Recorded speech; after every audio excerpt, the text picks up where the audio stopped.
All right, January 24th at 3 p.m., the Newcastle-Damariscotta Broadband Committee meeting. Let's see. So since we've last met, we've got the full application came out that I just put in the chat. And I also attended the workshop, and Tom Keller was there too. And and Mary Ellen was there, and I think Krista was there. I can't remember. So a lot of new information as far as they included new information on the metrics for underserved people. So unserved is under 5010, and then underserved is essentially anybody that doesn't have fiber. So can get 5010, so they have cable, but can't get 100 over 100. So there is a scoring matrix for expanding to everybody and what kind of points you earn for a certain number of people that qualify as underserved. This is all going towards how much they're going to grant. Right. Correct? I think this would be in the scoring section. So it would be, I believe Mary Ellen might be able to touch on this, but the LCI has to come up with a number that they're asking for first, rather than it just be awarded just a random number. I think you have to have a firm number to ask and then put in your full application, and then it gets graded. And then there's different things that can be done, mostly financially, to make the application look better. Evan, would you just repeat that again? You said unserved was 50 over 10 and underserved is anything below? It's anything between 5010 and 100 over 100. Okay.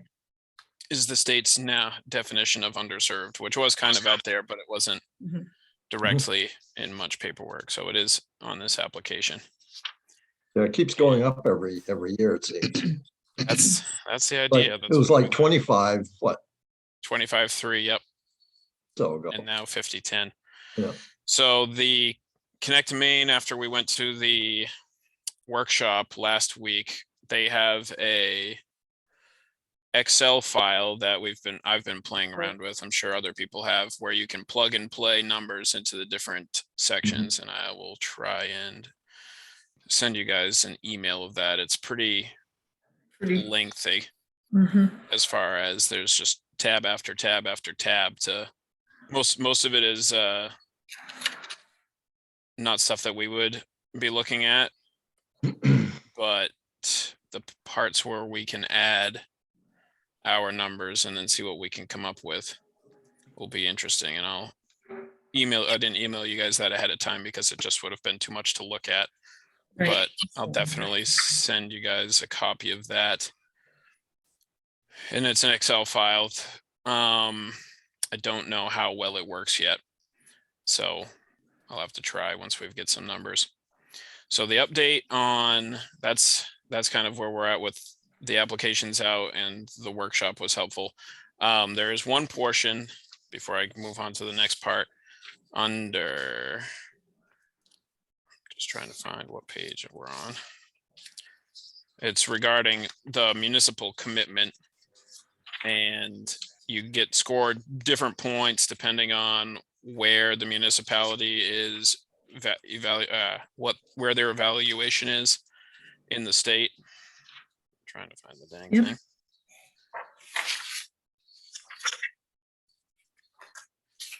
So I looked that up. They have that information they provide, Connect Maine, and Damariscotta is in the first quartile. They separate it by quartiles. So Damariscotta is in the first quartile and Newcastle is in the second.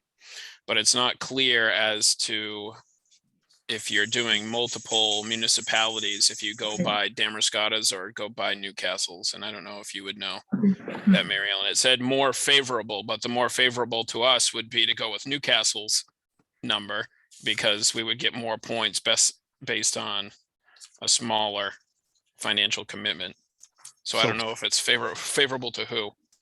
So fourth quartile in this measure is superior for funding than first quartile. Well, let's just say that if you're in the top half, you have to contribute more funds because you have supposedly more money.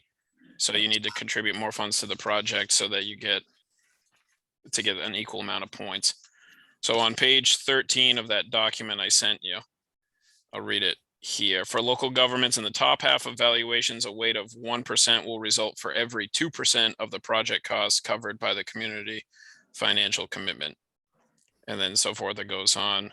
In the bottom quartile valuations, a weight of 2% will result for every 1% of the project covered by the community financial commitment. And then for all others, 1% for every 1%. So could you clarify what you mean by first quartile? Is that the top one or the bottom one? I believe it's the top one. So it would be the top 25% of communities by state valuation.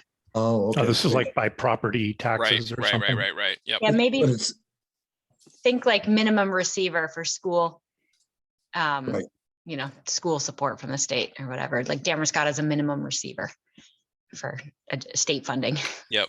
Perfect way to look at it.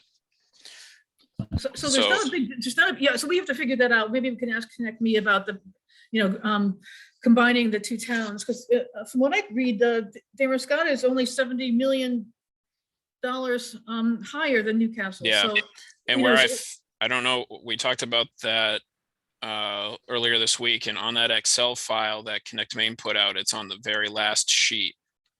okay. You can look up what their quartile definition is. So Damariscotta with a valuation of 340 million and Newcastle with 258 million. Are they using last year's numbers then? Your guess is as good as mine. I won't distract you. We'll figure it No, out. that's all We'll right, figure it out. because that's the question. And then, like it says in that paragraph before there, if you have multiple municipalities, then it would be the more favorable one, which in this case would Okay. be the second quartile for Newcastle. But I guess if it's the first half or in the second half, then I guess we're both in the top half. There you go. So, There you go.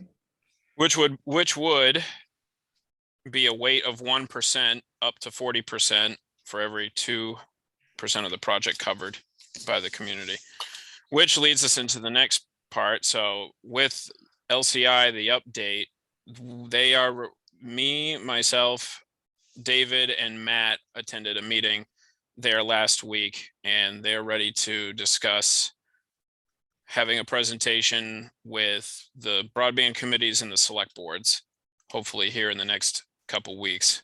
So that's basically dependent on you folks and the select boards, but if we could probably meet during an evening, I think that would probably attract more people. And I don't know. Go ahead. what's your estimate on whether they're going to be able to meet any reasonable timeline for getting the application put together? Oh, I think they're going to meet the timeline or the Oh, okay. application deadline. Okay. Yeah. I think as far as getting the application in, it's just a matter of them putting their pieces in and us creating the narrative and any part that the community can contribute, and getting the towns to commit Mhm. whatever level of funding, and then asking the county if they want to match us if optimal. So you Obviously think would be they've for got us. their construction numbers put together now? Yes. Yep. I Okay. think we can say that confidently. The Okay. next part though would be they hadn't updated their formula for the new application for how much they were going to ask Connect Maine for. Mhm. So we discussed that slightly because they hadn't looked at what the underserved metric was for how much they could get for people that were underserved. Basically, they had the numbers based on the old definition, which excluded any points for people that already had cable, essentially. Evan, are you able to send any of that report to the They committee? they didn't give us any physical or digital copy. So that will be the last time that happens. So when we get to that meeting, we better have something hard copy, and that will be that. And it wasn't the actual study itself. Right. It was their compilation of their costs. So we didn't really see what Brian, whatever his last name is, Lippold. Lippold. Lippold, what he actually provided to them, which we should actually obtain that data since we paid for half of it. That's right. Although Tidewater hasn't yet requested the funds from Newcastle. They haven't issued an invoice yet, or at least as of last week, they hadn't. So, but we should see that to be able to see the big picture. One thing of note, though, is that the Tidewaters construction projections would show that it would cost more in Newcastle to accomplish it because we have more territory Mhm. than Damariscotta. So it was like 42 miles worth of stringing in Damariscotta and like 53 or 50-ish. I thought it was 20, I thought it was 20 new miles in Damariscotta and about 30 new miles and, Okay, that or total was 22 and 50. 32. That's Something why, it was, yeah, didn't want to quote the numbers just because we don't have them in front of us anymore. So it's all Right. memory. Yeah, that initial report from LCI, I think it said 25 miles in Newcastle was their estimate, but so 30 makes Something like sense. that. It was Yeah, probably okay. about 10 more miles of new construction in Newcastle versus Damariscotta. I did push them on the credibility of the numbers, and they said they feel that the study is really comprehensive and covers it, and that they are feeling fairly confident that they caught all the underserved and overserved. I mean, Uncertain. unserved and underserved. And No, those that I- enjoy high speed, yes. And then I had already submitted a list by the deadline to Connect Maine with, I think they had 72 for Damariscotta unserved, and for Newcastle, do you remember? It was 90 something, I think. Yeah, Something about that. So I included more that were around in Newcastle that were George area. I remember Grace Lily Lane was one of the roads that was brought up a couple times, and there was a couple other addresses there. And then in Damariscotta, I had already obtained estimates from Charter from earlier this summer. So if they gave an estimate for a place they weren't, then I included it on the unserved list I gave to them. So that was then, so I shared that with Alan and Randall at LCI to see where I considered the numbers were.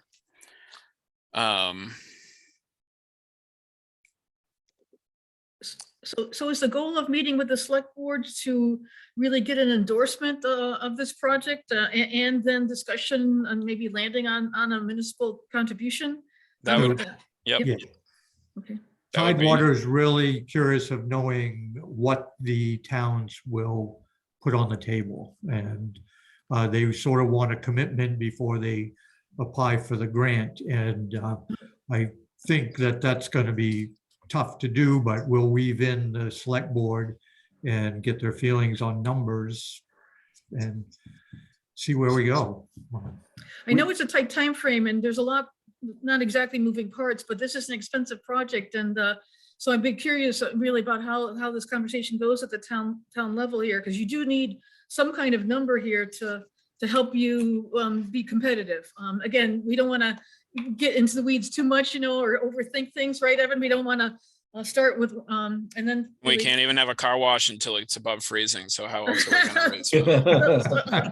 But I think it's, yeah, I think they've got to go hand in hand is the discussion with the select board and then bringing it, based on the selectmen's decision, bringing LCI formally into helping prepare this application. I've got one question. Are we going to have it clearly laid out? Because I don't think Raymond's did. What the impact on the customer is on almost a house by house basis. We know, especially if, like going down Milliken Island Road or up Grace Lily Lane, whether they will cover all of the main line down there and then just, deal with connecting up the houses, or whether it's embedded in their costs or how much extra might we have to put in. I don't know if that's clear.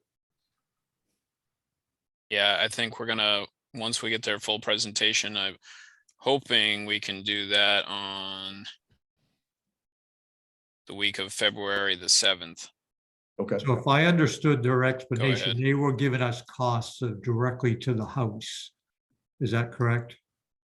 Well, that was the question mark, right? They have, when they consider what they're willing to do with like a road with one or two houses, they have their own feelings of what's unserved and what should be completely covered by the homeowner. So that was that's part of the negotiation piece, I think. Right.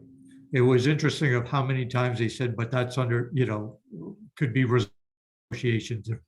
This could be resolved in negotiations. So, it's really, I think it's now ramping up. So once we have the select board's willingness to pay something, we can move forward with discussing, what we can do with them, or what are our limitations, and what Tidewater has to come up with, I guess, to get this project done. I'll look at it that way. So the towns probably have a limited amount that they could put in, and well, Tidewater is going to be the one making income off of it. So my feeling, they should put up most of the expenses for it. Right. And from the meeting that they did with Damariscotta in June, they already had big ideas of what they were ready to do in the next 9 to 18 months.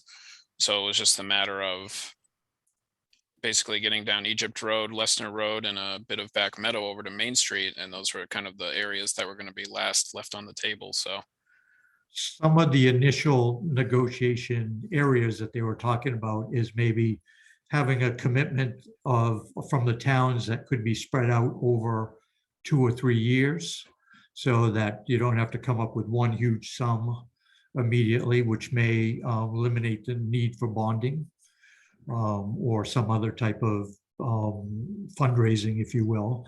Also planning the build out, maybe focusing first on those underserved areas, then going to the unserved areas, then not underserved, and then they would complete the rest of their network. So we have to be creative to figure out basically how to make it to work, and then roll in all those other concerns that we gathered by email in the committee. Mary Ellen or Krista, do you have any knowledge of towns that have done structured financing like that, and how it would be input on a grant as a municipal commitment or contribution when, say, you've rolled out a commitment over 3 years type of deal? If anybody's done anything like that.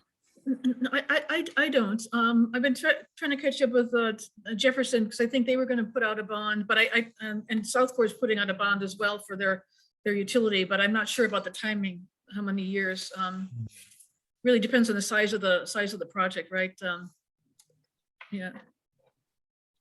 Yep. Yeah.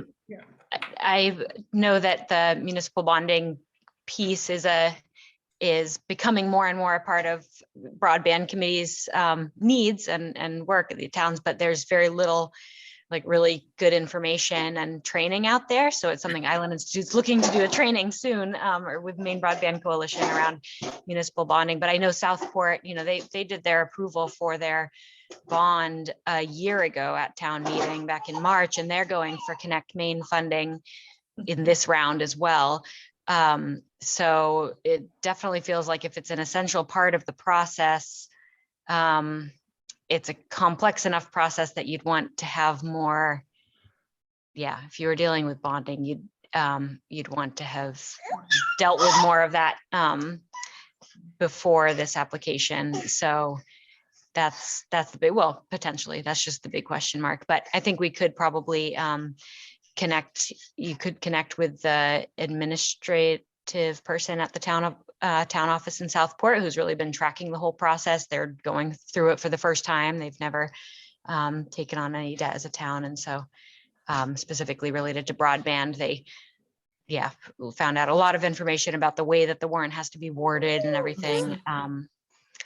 But that's like a 30-year bond that they're looking Matt at. did think during the meeting, he did mention that if we had a contract with Tidewater, we could commit the future boards to an allocation on an annual basis, whether or not it's bonding or not. It's that it could be spread out if it made it more palatable for folks.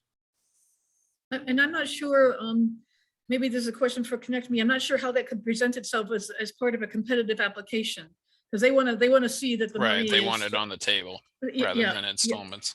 Yep. But it's Hmm. all in the way that we crafted. So, Yeah, but if the funds were committed, if by the town by contract, would it matter if it's spread out? I mean, it's the financial I commitment. guess then it would become an agreement with Tidewater to allocate more upfront, and then the town would Right. then pay them off, and that would probably okay. be how they would work on the grant. Well, really unless quickly we, off the top of my we head. staggered the build out, Right. to With- sort of match the money coming in. And then the only question with that is there a deadline once the grant's awarded as to Right. when it has to be, or is it only on the unserved people? Does that have to be completed immediately? Hmm. I have a question. So has any conversation come up about what LCI was planning to do on their own for Damariscotta and Newcastle for build out? Right. mean, And that, the- yeah, I've got a YouTube meeting that's rough, but you can see it from this year of June, or at least for Damariscotta. And they were already planning on going a lot of these places. Right. So So, I the mean, amount that we've done so far should be, nearly enough for the majority of Damariscotta. I don't know if they ever did a presentation similar to that in the last year and a half in Newcastle. because they talked about continuing to do build outs, and I know we were all under the assumption in our area that we would all be able to get fiber. And then every time anybody put in an application, which were many of the residents on our road, it was, oh, no, we haven't gotten that far yet, but we will be. So my question too is, we're doing all this work, they will be getting the revenue, and what are they doing to incorporate these properties and areas that are unserved and underserved when they could be getting revenue? So that's just my question from a business point of view, and tax dollars or residents finances. So I think that is a question that I would have is, what were your plans prior to us coming to you? What were you planning to do? And when are you still planning to do that? They're a business, they're not necessarily going to share that. I'd like to hope they would be transparent with us, but that's also a business. And hey, if Newcastle and Damariscotta and these committees want to get grant money and help us with that construction, awesome. And then there was some discrepancy I saw in one report said that they would try to help with the build out in 2022. And then somewhere else I saw that, no, it wouldn't be until 2023. So I'm not sure if you've gotten any more clarification on that, Evan or David, from your meeting. Okay. And they claim that they have a stack this big of applications to get to already, and, workforce, COVID, we heard Right. a lot of excuses why they haven't built out yet. And you'll probably hear that again at their presentation there. Yeah. I did ask them if they did revenue projections, and it seemed odd that they said they didn't, if I remember correctly. But I'm sure they're not going to share that with us. No. But Randall was pretty heavy on saying it's a cash flow issue. It's cash flow. We got to be able to do this, and Right. maybe I part think of if it's we- true, but without knowing what the revenue is and how their marketing effective is going to be, how effective the marketing is going to be, I don't know if I can match the revenue with the expenses. I think if we used a conservative model based on Mark Willette's numbers, he was getting $30 a month to pay down a bond. So even if we move that down to $25 a month and went 30% take rate of the subscribers, I think we'll find that they'll have paid off at least 50% within 7 to 10 years. Well, I think you got to go more than that, because they also they offer the online TV subscriptions or whatever. So Sure. they're going to get revenue from the upgrades for their open TV system in addition to the internet service. And we're subsidizing their increase of opportunity there, and they should count that in as well. What change of pace? When is Newcastle's town meeting? It's tonight, and it's usually No, not select board, the town meeting. Oh, the town meeting, sometime around June 14. Gotcha. I think it's maybe the same. No, it would be the Monday before, I believe. So maybe the 13th. A lot of towns are March, but we're June Yep. for some reason. And I Yeah. can't remember Well, when. we like it warmer.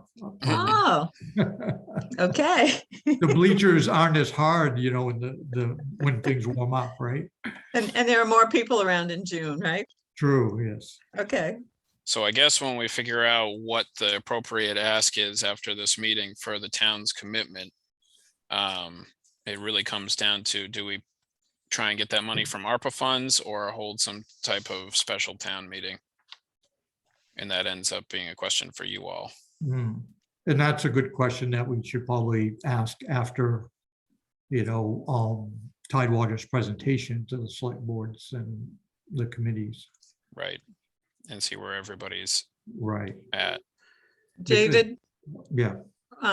franchise fees from Spectrum, we were last quoted around 18,000. And that just went into the general fund.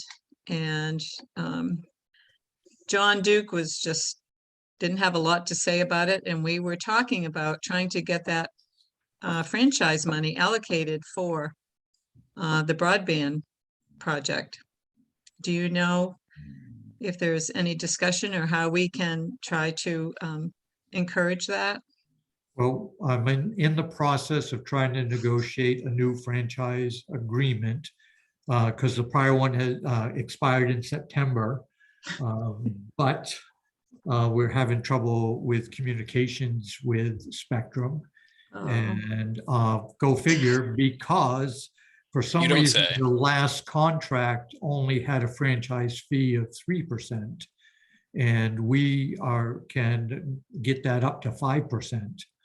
And with that extra money, maybe there's funds available for the broadband build out. so that discussion, when does that happen, or when is that something that you think the select board would be discussing?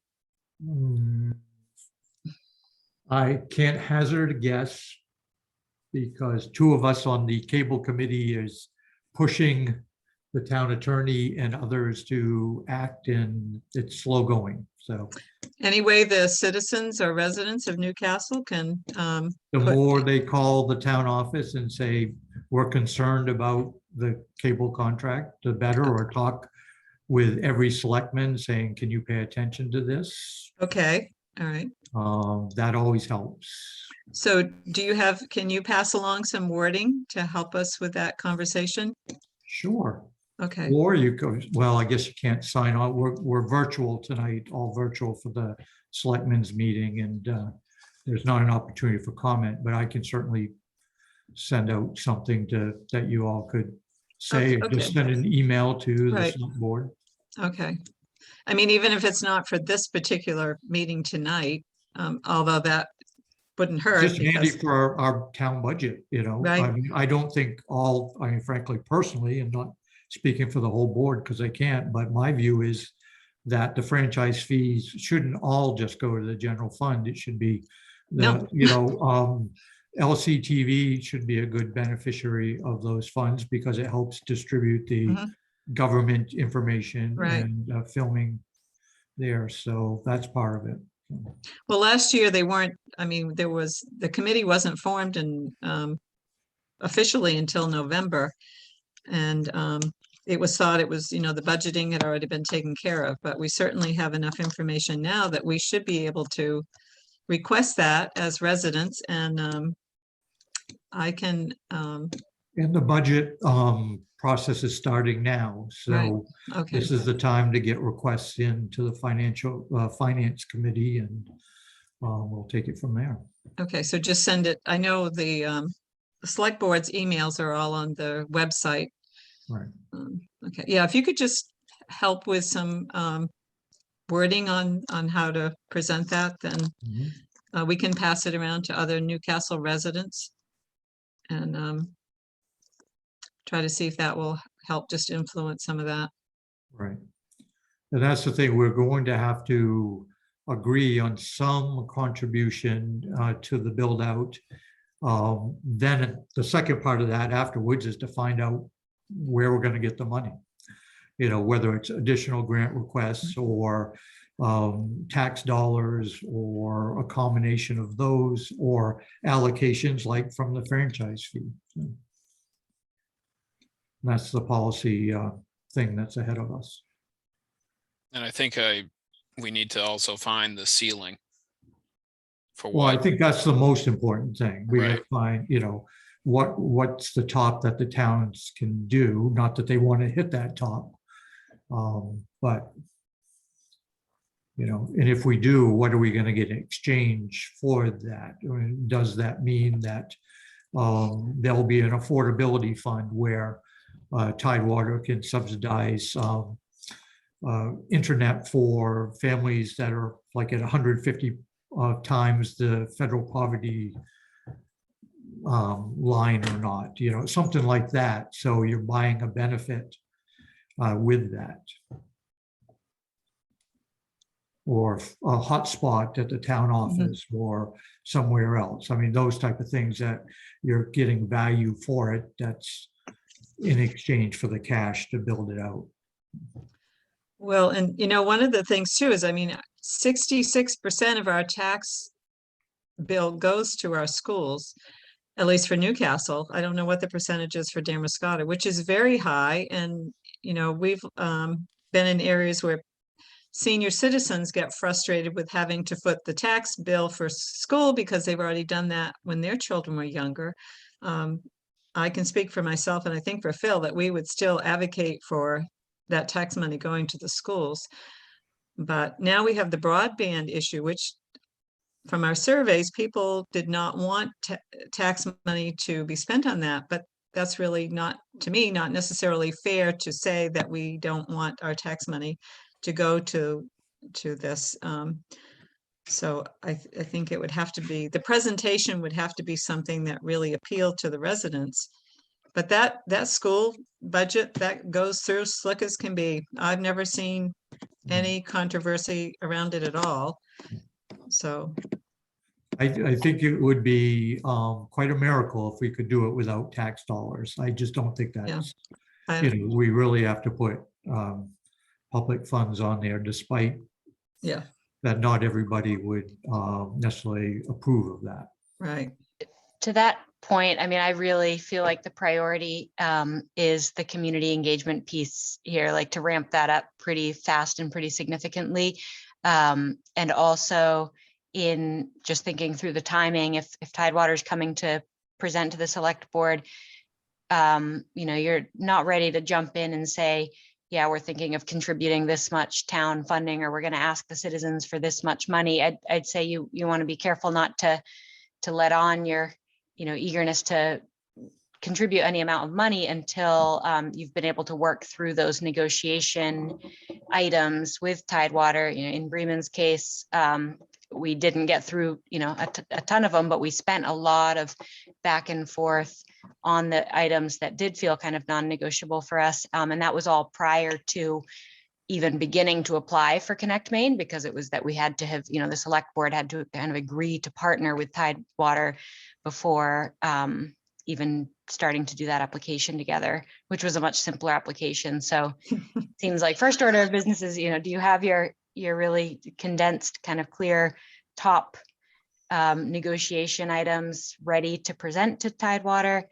Timing of when you do that, and timing of when you start to get a sense of how much money you're going to start asking residents for, and just making a real plan around community engagement and being conscious of which voices you try to engage in that as well to make the case for broadband. Carol brought up education, seniors.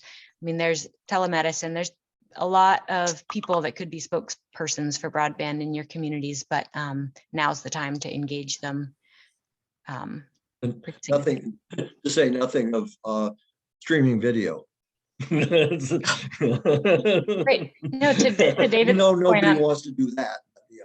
no, but to the, on the, even to that point though, people could be say, people don't have to buy Tidewaters open TV. It hasn't really been a very successful part of their business because they know as well as any of us who've realized what fiber can do. You don't need to subscribe to, or you don't need to pay for a TV service from your cable company or anyone else nowadays, but there are classes on cutting the cable and all of that that can be part of this community engagement effort. Like, well, taxes might be raised slightly for this, but you're going to be saving $100 a month, you know, is what people are starting to save off of getting off of their cable and dish TV and stuff like that. Although speaking to that, I've sort of noticed, you know, you go to Roku or all those things, a lot of them are coming with their own TV package of 40, 60, 70 channels on the basic stuff. And,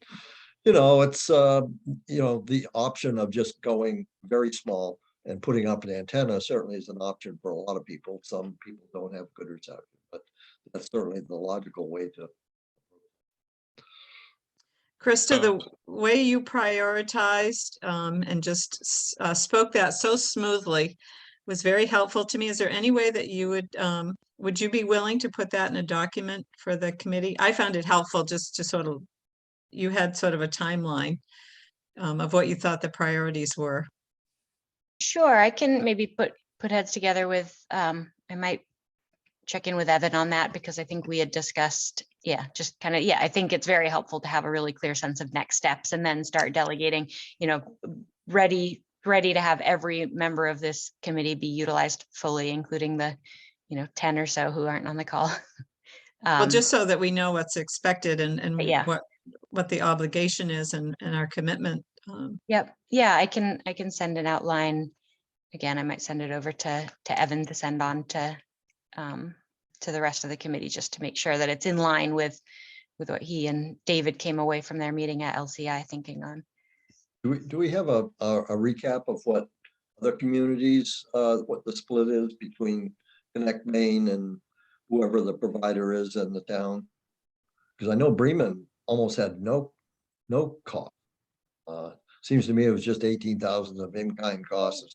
Yeah, That's what we're trying to negotiate and determine, I think. yeah. Connect Maine is looking at match, the match coming that as a big package, you know, that comes from the ISP and or the community and or philanthropy and or, you know, it's just like all the other money other than Connect Maine is matched. So in Bremen's case, it was just very heavily Tidewater, because you know, they had zero make ready costs. It was that we have zero spectrum. They were just overlashing over all their DSL, you know, it wasn't a hugely expensive project in the first place. So, but yeah, they had asked us right for $50,000, but that's much smaller than Newcastle and Damariscotta would be asked for just because of the difference of scale. And as I'm looking at the last round of awards, the average award based on the project was 36.3%.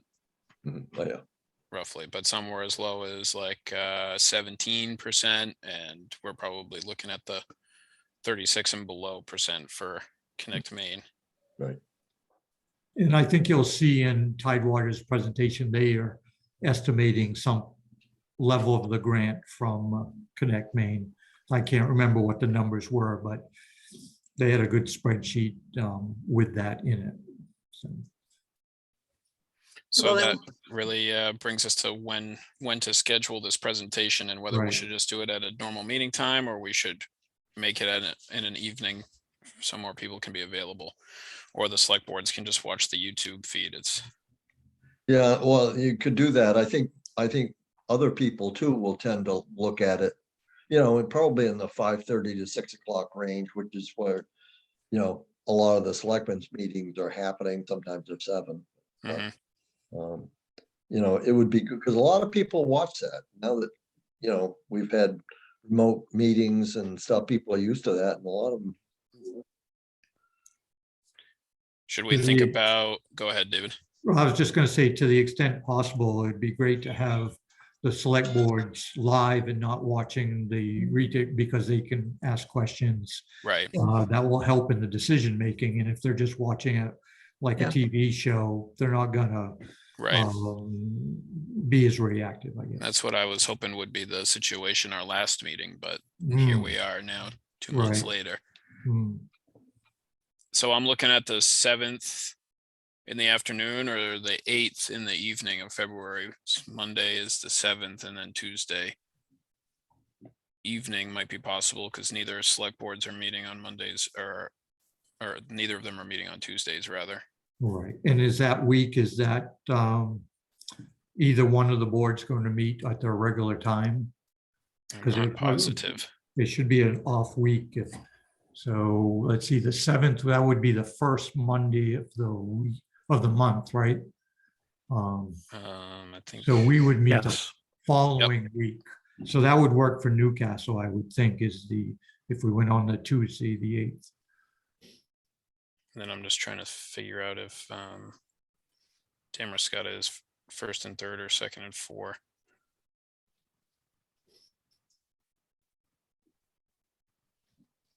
One second here.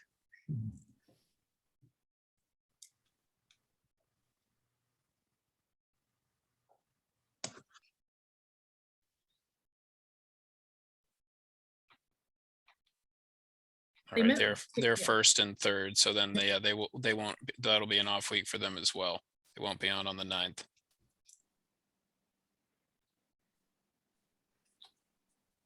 What were you gonna say, Mary Ellen?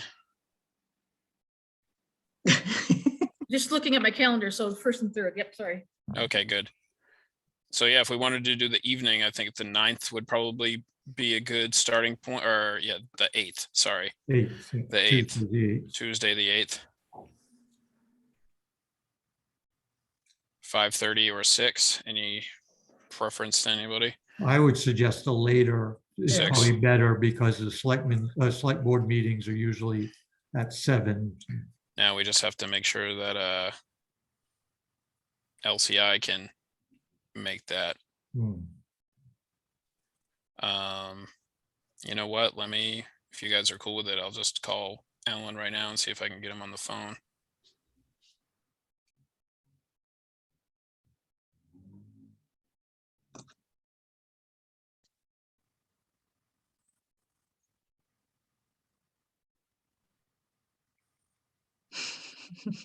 That gets us down to about a month and a week before the deadline for the grant applications.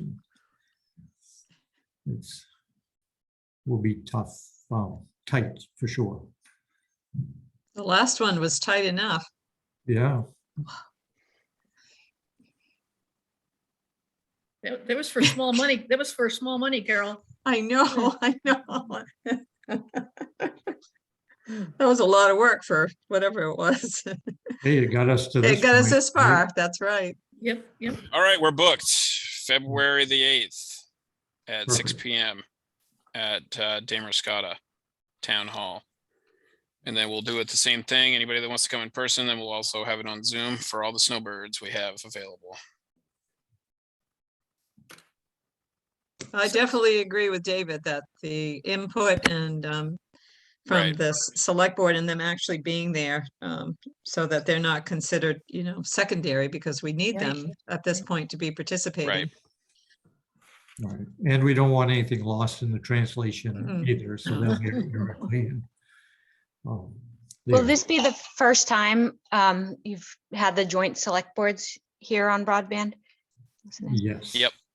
I wonder if it would be beneficial to, to really have this be, instead of LCI driven, have it feel community driven, and consider a presentation or a synopsis of just some of the highlights out of the surveys, the community survey work you've already done. I don't feel like you've necessarily made all the use that you can of that yet. Even just in engaging your own community, kind of reporting back to, starting the conversation with hi, select boards, we're here because the communities want us to be. You know, Newcastle and Damariscotta have many citizens feeling left out of the digital age, and being able to just do a brief summary of some of the stuff that went into even your planning grant. There's great material there that I think could be pulled together to frame the meeting before giving the floor over to LCI. Just to, yeah, that would, in my mind, give it more of a chance of success. Perfect. I've And got a cut out here, but right. I'll pick up on the recording when you've got it up online. Okay. Thanks, Sounds George. good. Let us know when your next, is it the next meeting is on the 7th? The 8th. 8th. We'll Okay, just plan on doing the 8th. sounds good. Okay. Our broadband meeting is on the 8th. Let's just Yeah. plan on the So on the one we- presentation being the meeting. Okay, we can email in between. Okay, And then perfect, Krista. Yeah, definitely, because Damariscotta's survey is still open, so I was planning on doing one big drive to see how many more pieces of input we could get, and then we were going to close out on it. So bringing that to the meeting would definitely be good. I hear exactly what you're saying. I agree 100% with Krista, and to David's point earlier, is there anything we can do between now and the 8th to make the 8th to whenever a little more comfortable for us? Because David made a comment that there's only a month from the 8th till Connect Main Day, so doesn't seem like long. Mm. Is there anything we can do between now and then to prepare? I'm pulling up the application. I think everybody should really familiarize themselves with the application as much as possible. It's about 17 pages, so there's a lot to read there, but I mean, I would certainly, in response to that, Tim, recommend that you speak to the select board, individually, or just an email saying, we need broadband throughout our towns, and encourage them to support it. Because I don't think the numbers are going to be small. And there's going to be a lot of people who never like their taxes to go up, or doesn't want it spent on roads, bridges, or anything, are going to make a loud noise if this is on the budget come June. So, the first thing is to get the select board on the same page. And frankly, my perception of it is, I think Newcastle can get there, but the more they hear from people, the easier that's going to be. No, I agree 100% on that. And it Tim. could just be a simple email to one or two select board members and saying, I'm on Milliken Island Road and I want internet and I need it. And it's good for the whole town. I mean, just nothing too elaborate. No, that's easy. Yeah. I was thinking more of the application itself. Oh, yeah. Parsing it up and because I've read through it and it's overwhelming, frankly. And to be done in a month, it's a lot. Is it different than a lot of the other applications? Because it seems like Tidewater has a lot of experience with prior grants, and how much should we be relying on them to get it right, if you will? Well, that's worrisome too, given they're not exactly fast turnaround time on some things, and they're busy. Right. We understand that. So Right. it's just back to Krista's point. I think us leading the presentation is critical. And we introduce them, but then at the same time, getting going on the application seems like a lot, even for 2 months. Yeah, I think it's going to be kind of complex, but hoping that Evan and the team can organize it, because there's only one person that can go into the grants portal and input the stuff. I mean, technically there's more, so you've got to figure out a way through this whole 17 pages. Who can bite off something and provide it, 50% or 90% there ready to Evan. So I think more thought needs to be provided to how you guys are going to divvy this up, because it's, there's more Yeah, there's just more requirements, and they've also changed the way they're evaluating your, your application. So Right. one sense, they've improved things. But to Tim's point, there's a lot of nuances here that you want to know about before you press the send button here. And that's going to be on Evan, or however you work out the workload for this. Related to this, Evan, I didn't know whether you had already done the provider outreach that's required. So as part of the coordinating of things, Connect Me wants to know, is there any company that's planning to do the work, some of the work that you guys are proposing to get money for? So there's just a window of time where Connect Me wants you to touch base with Spectrum and Consolidated and LCI and make sure that they're not planning to do the work that you guys are Right. envisioning. So And that's why I figured we were doing the RFI and everything else was to satisfy that end. But is there a different window that we have to reach out? And then there's yes. also the small bit Yeah. of consolidated territory that Yep. Newcastle has. Yep, it's right on the top of page 3. Perfect. Number 2. So anyway, it's Okay. not complicated. Just one of those procedural things that Connect Me wants you to do. Okay, we have to re-outreach. Got it. Yep. Re-reach. So Mary Ellen, what you're saying is, what are these other companies already have in the works, which was similar to my question of what were they already planning to do some build out? Is that what you're saying? Yeah. So I don't really know how LCI is playing this, right? I'm not really sure because they haven't left you with any documents of things, but certainly Spectrum and Consolidated. Do you have any GWI service in your area? Not that I know of. Oh, okay. I Not can't that anybody keep else knows track either. 100%, Sure. but certainly Yeah. Spectrum and Consolidated need to be approached. Okay. We'll get that done post haste. I just don't, other than, I guess I should go ahead and contact Peggy or Stephanie to figure out what the bare minimum is, unless you have a better idea of what that is. Just because we had Spectrum already.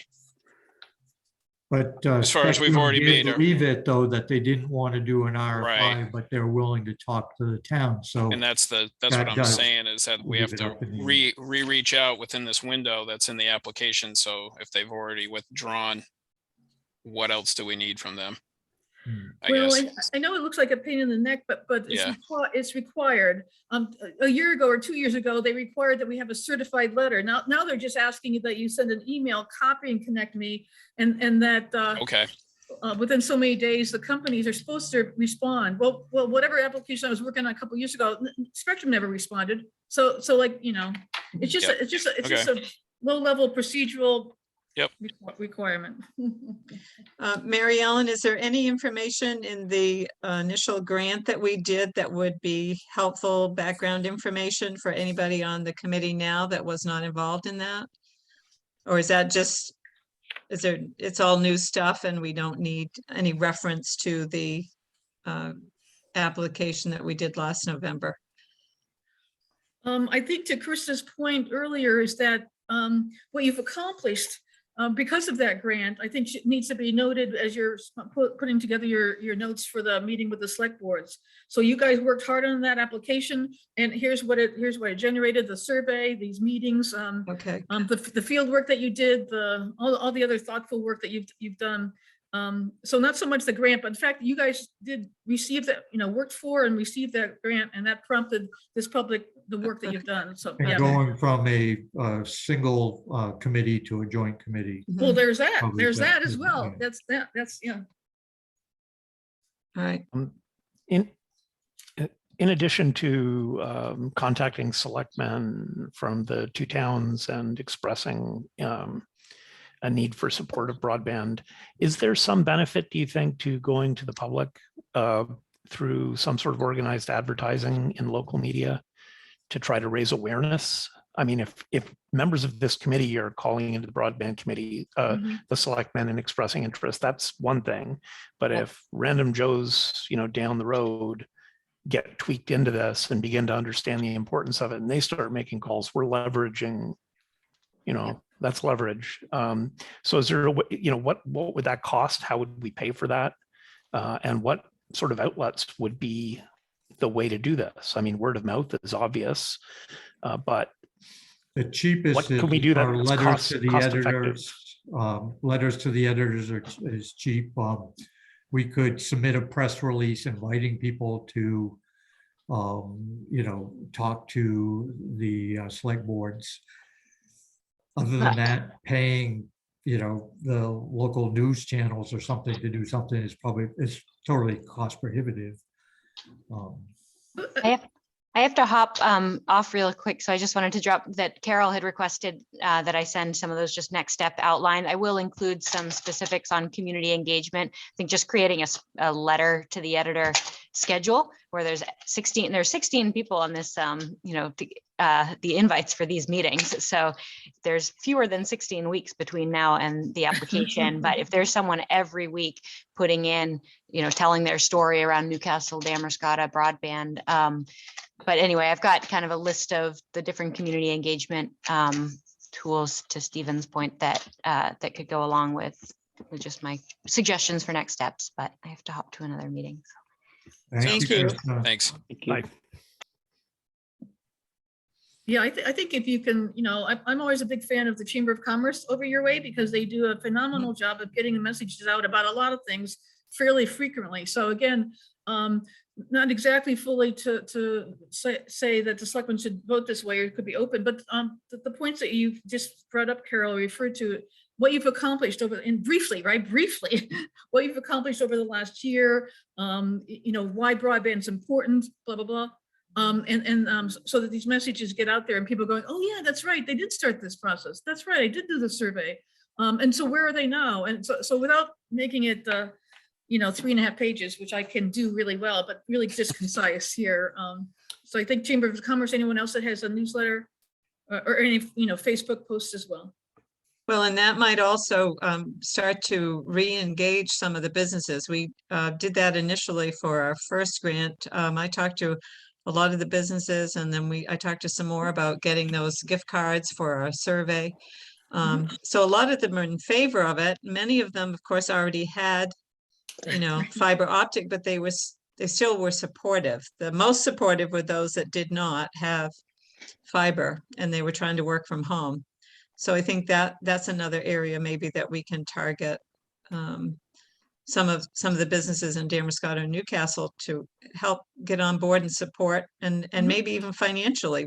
We tried to encourage some of that, but I don't think that went very far. But most of these campaigns, you have to stay on them.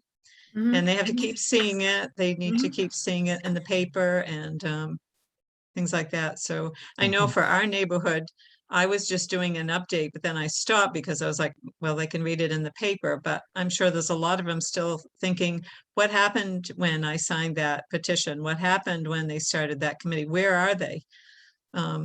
So I think this is probably a really good time to re-engage those people. We can even put signs up at the transfer station, right, Mal? Grocery stores. You're muted, Mal, but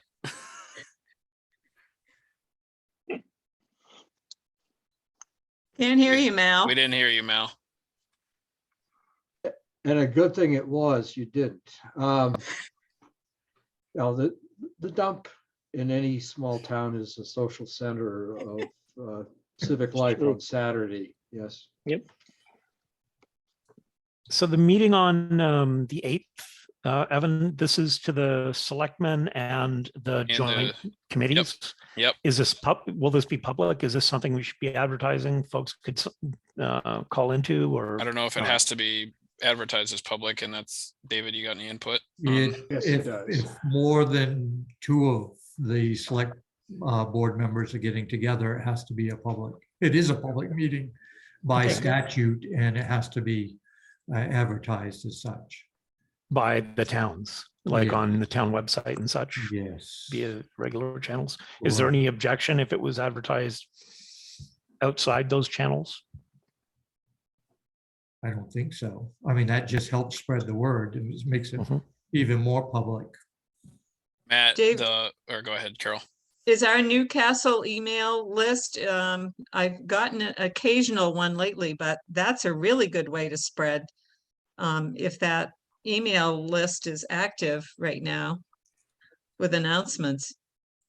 Yeah, I think, Matt has a great list in Damariscotta, but I think we're a little bit behind or a lot behind in Newcastle with our distribution list. So I don't know the one that you're on, Carol, but I don't Okay. think we have a great one. Can I work with someone on that? I'd be willing to do that. You mean creating the list? Just helping to promote it and Yeah. I don't, which one of the gals at the town office is I that would- Michelle? If I were you, I would talk with Michelle, yeah. Okay. Okay. And we can put an announcement on the website too, right? Yes, there's, especially since it's related to a meeting. Okay. We should make sure that we even have the room available, which is the last piece that I didn't do. And Matt, can you unmute yourself? And we can get Lincoln Academy if we have to, Matt. See, we'll have so many people. He might not be there. He might be away. I'll have to call him, but I don't think they have anything going on Tuesdays there. Is there enough space in there to socially distance? I think so. At Okay. least, yeah, everybody, their rules are now masks for everybody, Mhm. so. And we can have the doors open, Okay. but I will call Matt and get the last okay from him that the room is open and that we want all the select board members there we can get. Can I also add that we need to do a backup date because February Okay. is big Yeah, you're- snowstorm yep, weather, and if we yep. can get that incorporated in that as well. Somebody said 12 inches coming on Saturday. Yeah, Great. that's what my husband's hoping for. The 9th is also an off day for Damariscotta, which usually meets Okay. on, so should we make not the 9th the Backup. rain date? Back up, yes. Okay. Yeah. Okay. Okay. As soon as I confirm that the room's available, then I'll email you guys that we're on for those dates. Matt, or I mean, Evan or David, would one of you be creating the announcement that you want us to use for the residents of the town for this meeting? I'm trying to think if necessarily we want, how many people we want at this particular meeting, rather Well, than, yeah. or the next one where we give basically the public piece. Okay, well, you can guide us there, But you and yeah. David. Okay, Yeah. there's Matt.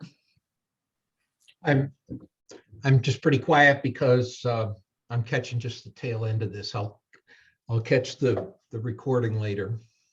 The only We were thing that- talking about yeah, you.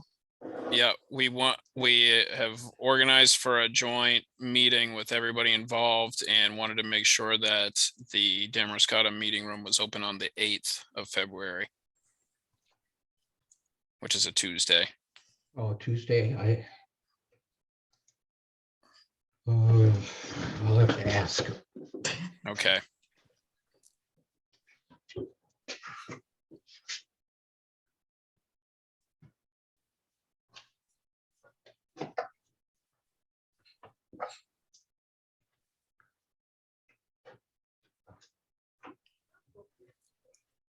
Hard enough to get everybody, we finally got everybody agreed to a date and now we need to have the room ready. Unless it's all Zoom and then you don't need a. room, Right. but- Right. It's funny that Matt's in the other room asking if we can come over.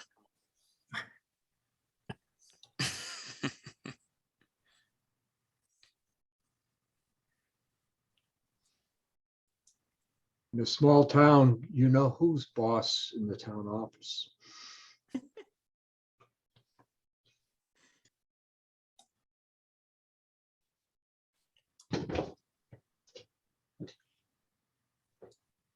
Yeah, the 8th is open. Good. Fantastic.